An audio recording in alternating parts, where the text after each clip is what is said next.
Kai, welcome to Adelaide and welcome to the show. Awesome. Thanks for having me, guys. Our pleasure. Hey, firstly, tell us about the Gold Coast because you had a great result there on the weekend getting on the podium. Yeah, 100%. It was obviously very cool. Such a cool event. It's beautiful weather on the beach, a lot of fans and young people around. So it was all happening, which is good. And, what a way to kick off the final series. So we're one round down. It's a lot happening, but no, it was really cool. Obviously, get my first surfboard in my first ever race around there. It's pretty cool, and she's a concrete jungle, that's for sure. There's a lot going on. We're airborne over the curbs. It was pretty scary there. I feel like I got a mild concussion from the curbs. I've smacked my head against the seat, but we get that on the big jobs, and it was definitely good fun. Well, it was great pictures, wasn't it? You could I was sort of spellbound watching it. You just get this sense of, wow, this is like, it's like racing in the old days, I guess. But just tell us about the final series because it was the first elimination and three big names really, Kostecki, Wood and Di Pasquale, all were eliminated. Are you enjoying this sort of new idea that's in this year? Oh, 100%. And like you said, there's some big dogs that are gone already, and it's pretty brutal. But I think obviously it's very unfortunate to see Ryan Wood. I felt like he got really hard done by with that fuel issue on Saturday, and that really hampered his chance to get in there. And look, it's unfortunate, but that's the way this race goes. And I feel like we had a really good run, had really great car speed. Matty, my teammate, was very fast all weekend. Got provisional pole on Saturday, so. Yeah, the team's in a really good spot. We're in the 7 now. I'm 6th in the championship, and I think it's going to be really interesting the way it all plays out. So, it's a massive change to the sport, and I think it's going in a really good way. And for me too, I think it's really I wouldn't have had a chance at all to probably even get to the top 5 this year if it was the old system. So. I'm absolutely pumped. Probably Brock Feeney and the guys at the front are probably absolutely punching the air at the moment, but that's all good. It's all a part of it now. So even look back to round 3 in Taupo, New Zealand. I was 19th in the championship. So to crawl my way back to 6th is pretty wild, and it doesn't really feel real at the moment. But and look, now I can't finish any worse than 7th in my first year in the main game. So as a team and for myself being my rookie season, it's beyond expectations, and I'm very excited for Sandown. And then we get to come to this beautiful city and have the grand final, which I'm wrapped and can't wait for. Kai, it's Nims in Melbourne here, mate, and it's nice of Bix to let me intervene here because I want to rewind it a little bit back to the Bathurst 1000 because it was a great time for Penrite Racing. Obviously, your teammate Matty Payne and Garth Tander getting the job done, but the thing that made the headlines was you were being absolutely pillared to post. You had Brody Kostecki absolutely take you out. It seemed the only thing that didn't hit you was that kangaroo that weekend. So how was that time on the mountain, especially as a first time as a full-time driver? Because obviously you debuted there with Dick Johnson Racing in the wildcard with Simone Di Silvestro, then last year with Will Davison as well. So what was it actually like being the primary driver going into your first Bathurst? Yeah, it was like you said, a bit of a rough one, to be honest. I didn't expect that, but the old poor Penrite Mustang, she was battered and bruised after that one, and the boys didn't have long to recover it. But no, it was really cool. Obviously, the actual event at Bathurst is there's nothing like it. It's the history and the way the track is, the nature of it. It was pretty cool, and then they threw in some water and some rain to make it even more exciting. So. What a race, honestly. It was going right down to the wire. I was actually driving around there for a while, trying to watch the big screen in sections because there's a few screens around there going, who's winning the race, what's going on? And I was a bit bored in there. But then, got cleaned up by Brody, obviously. And then, Will Brown got me. And pretty funny, when Will actually hit me down at the Conrod, it closed the exhaust over. So I lost, I think it was 20 Ks an hour down the straight and the big parachute at the back from Brody. So lost 40% downforce. So it was a bit of a challenge there. And then also broke my left front shocker, so I had no left front suspension for 15 laps to the end. So a bit challenging, but it threw everything at me, and the best thing was the car held on to get into the end of the race and also to get me into the top 10. So it's pretty cool. And then like you said, that kangaroo absolutely scared the crap out of me. We had a look at the data. I did about 260 Ks an hour when I went past him, and lucky he continued on his route because it would have been an absolute mess, the poor thing. And I think he'd probably still be in orbit if I hit him. He'd be up in the sky still. So thankfully, we missed him and I could continue on the race. It would have made a mess of, not only him, but also the car. And thankful that, we didn't hurt any wildlife. We had a good race. And the only thing that was hitting me was the cars and not animals. So we got lucky. But, I was used to dodging kangaroos from being down southeast in Mount Gambier. So, I've had a lot of that going on in my life. So it was nothing new, just doing 260 instead of 100. So a little bit different. Just for some of our listeners who might not know a lot about you, you're only 20 years of age. You mentioned you're from Mount Gambier. Tell us about your journey. You're in your rookie season this year. What about the lead up to that? And most people are saying, how can someone so young come in and do so well? Tell us a little bit about your history. Yeah, it's really cool. Obviously, like you mentioned, I'm from good old Mount Gambier, little country town, and it's a very sort of motorsport oriented. Around that area, you got the speedway and go karts, and there's a lot of big names come out of Mount Gambier. I think it's a very overachieving town.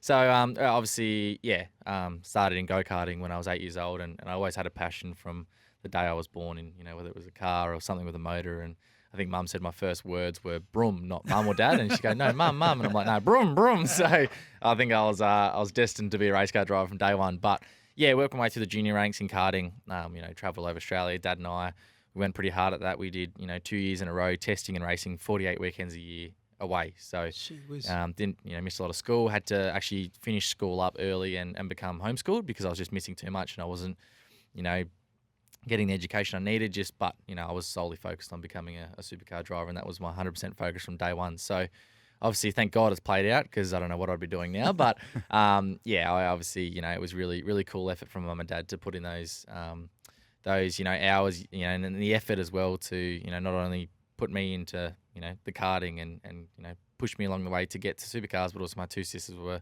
professional netballers at the same time. So it was a massive family effort from when I was 8 years old to where I am now. It still is, but I just worked my way through, got to Toyota 86s, then to Super 3, which is like C grade supercars, Super 2 for 2 years. Won my Super 3 championship on this very track, which is really cool, in 2023, and then did another year, and then now I'm into got my dream job at Penrite Racing, and absolutely loving life. So it's been a pretty fast journey over, I think it's about 12 years, but absolutely loving it, and I'm very grateful for all the opportunities I've had and the people I've met along the way. So it's only the start of my my young career now, so we'll go hard and hope to have a few years in the main game. Be cool. It seems to have paid off pretty well because obviously when you first made your main game start in supercars, it was with Dick Johnson Racing, a very proud heritage team with the Johnson family, obviously. And now when you made that jump to Penrite Racing, there were a lot of people that were asking the question, like, oh, I wonder why he did that. But it seems to have really paid off. I mean, the amount of times you've been on the podium, haven't made it to the top step yet is the key word, but a handful of podiums at Hidden Valley, Queensland Raceway, and backing it up at Surfers Paradise in the first final really paid it off. What's the vibe like in that team? Because obviously we know that Stephen Grove and the Grove family have really, really gone all in with the staff that you have there. David Couchy, obviously doing a lot of stuff to run the team, and Garth Tander to mentor both you and Maddie Payne. What was it about the Groves that sort of really made you draw yourself to that team? Because obviously you'd have to move to Melbourne, and make a lot of changes in your life in order to pursue your dream. Yeah, obviously the first meeting I had with Stephen and Brenton was the tick for me. Obviously they're very, very successful in business, having their own hire company, and many, many companies. I've lost count how many they got. They're very busy men, but just the passion that they have for the sport, the passion that they have for young drivers, and also the effort and the work and the sacrifice they're willing to make to be the best. And a lot of people always say, "Oh, I want to be the best. I want to win. I want to do this. I want to do that," but they don't actually do what it takes. And I think Brenton and Steve, obviously being how successful they are, but also the way that they, the effort they put into their own driving, and they understand what it takes to be, a very good driver. And I think to have them as not only, team owners, but they're also like mentors, and they're always at the track now, and they're always pushing us and pushing the whole team. They've got a lot of other stuff on it, a lot of, bits and pieces floating around their whole life. They're probably the two busiest guys I know. But to ring me, I got a phone call from Brenton yesterday, congratulating me on the weekend, and talking about the next round and all that stuff. And we've got this really strong bond between, which I don't think a lot of drivers have with their bosses. It's probably a bit friction where, we're all just like a big family in Penrite and Grove Racing. So, I could just see the passion, the effort, and where they wanted to get to, and that's very similar to me. I'm very driven, and I'm young, and I don't expect to win straight away. But I'm not very happy with second. I'm not very happy with You're third. in a hurry. I'm in a hurry, so I think it's good, and they are as well. They're not comfortable, and for them to win Bathurst this year, to be second in the the team's championship, and have Maddie up the front and myself in the, still in the fight for the finals. I think it's a massive tick for them and a big sort of relief for them to, I feel like they've made, the right decision with us drivers, but also the other people in the team. Like they've got great crew, great mechanics, great engineers. Like my engineers, unreal. We're getting along really well. So all these little key opponents, and it only takes sort of one or two people that can, hold back a team, not ruin a team, but hold back a team. But I think all our guys are in the right area where we can really push forward and challenge the Triple Eights. And obviously we've gone past Tickford, I feel, as a competitiveness and consistency to be second in the championship, but obviously T8 are the benchmark. Red Bull, for people that don't know, Red Bull Empire Racing. So I think we're in a really good position now to fight for championships and race wins and podiums and all that stuff. But it's not as easy as that. I've still got a lot of work to do. I'm still learning. It's a massive challenge. It's a very competitive sport. So, I'm pushing hard. But I'd love to get that race win by the end of the year. And if I can fight in the championship fight and come down to Adelaide in the top 4, I'd be absolutely pumped. But then also too, I think I've got nothing to lose and later on the line and make it exciting for the fans. So I think I'm in the best place and I'll be here for a very long time at Penrite and Grove Racing. So I'm pumped to see where the future takes not only myself but also the team, because I feel like we're on a very good trajectory and we're going towards the top. It's going to still take a lot of work, but I'm sure we've got all the people and the right attitude to go and do it. You did mention the crew that's behind you, and I do want to quickly mention your engineer, Alistair McVeigh, because he is, now for those that don't know, he's got so much experience. He's very famously paired with David Reynolds when they were both together, not just at Penrite, but also at Erebus Racing. And he's got a wealth of knowledge behind him. And when you being a rookie driver in your first season in the main game, what's it like having Al there that, has that sort of cool head? I mean, Dave's often spoken that he's the guy that's kept him calm and kept him focused. What's the relationship between you two, especially considering the fact that, you're so fresh to the main game and he's, well, I don't want to say, dyed in the wool, but, but he's been there for such a long time. Nah, he's unreal. I absolutely love working with Al. He's, he's very, very good at what he does, obviously, and he's very successful. And, I've been speaking to Dave at Gold Coast after that Saturday race when we did 60 laps on a set of tyres, which is unheard of, and also did that on a full tank of fuel with max fuel save, which for people who don't know, you have to obviously lift off a lot earlier than you would and save a lot of fuel. So I had to basically save, I think it was around 2 litres a lap compared to what I normally would, and that sounds easy, but when you're going that fast and there's that much fuel pumping in for 60 laps, it was very challenging. And Dave Reynolds was also on the same strategy. And he, after the race, it was so funny. He's like, "Oh, God damn it, you still got Al, and I wish I had him. And how good is he?" And all this stuff. I'm like, "Oh, well, sucks to suck, Dave. I've got the best man in pit lane." So, we were having a bit of a laugh. But yeah, Al's just unreal. For my rookie season, he's the calmest guy. And I still remember at Bathurst when I was getting beaten pillar to post, it was pretty funny. Come over the radio, and most people would be flustered or angry or swearing their head off. And he goes, "Yeah, this isn't going to plan, mate, but keep going and we'll be right." And it made me feel very calm and feel like he's there with me. And that's the biggest thing that we've really worked on is I want Al to feel like he's in the passenger seat with me, and I want him to understand the race from my point of view. And that's really helped us, make these really cool strategies like we did at Gold Coast. And everyone didn't even think of it. The safety car come out on lap 30. Everyone said, "No way, we can get to the end with those tyres and all that stuff." And he grew a set and chucked it on the table, and we pitted. We got some tyres and some fuel, and then he backed me to actually make it work. And that's just the relationship we have at the moment, that we understand each other's capabilities and understand, and we probably over push each other, but I think that we can both deliver, and I think we're doing a really good job at that. So I'm excited for the rest of the year. I feel like Al's in a really good position as an engineer now. He's really learnt what I need to go fast. I've really learnt what how to express what I need to go fast in the car, and it's taken a while, but I think that we're working well also with Matt Payne, my teammate, and Jack Bell, his engineer, who's a young gun, and he's a rising star in the engineering world. So we've got a really cool group happening, as well as Grant McPherson, who's the technical director, Shippy, as everyone knows him, and Couchy. We're a really bit of a powerhouse in the engineering unit at the moment, and we make great calls like Matty did at Tassie.